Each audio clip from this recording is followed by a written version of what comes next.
A little quick hitter here. The anatomy of the fake dribble handoff by Bam Adebayo. Just a perfect opportunity to do it here in transition with Duncan Robinson, who attracts obviously so much attention for his shooting. I'll show you exactly why it worked and why Bam's technique on the fake DHO was so good to begin with. Here you see Bam get the rebound, and Miami obviously gives him flexibility to initiate the offense, to take it himself in transition. So brings the ball up with good pace. You see already Valanciunas is behind the play. So first of all, somebody else has to take Bam, which means he doesn't have a five-man guarding him, somebody who's not as used to guarding a guy like Bam, which tends to lead to more screw-ups. Secondly, look at how Bam is kind of just standing upright, easing the ball up the floor, looking like he's just kind of walking into offense.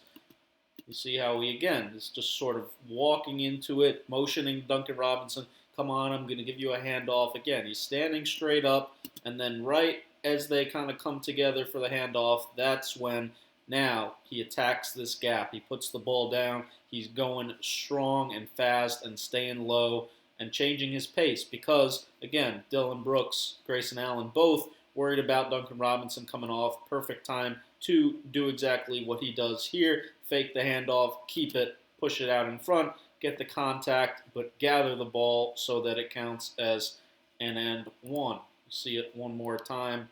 Full speed here after the jaw miss. Bam's got the rebound. Gonna push it. Change of pace. Concern about the handoff for Dillon Brooks, who again, not used to being a five. Split the difference. Finish strong with the left hand. Great job by Bam Adebayo.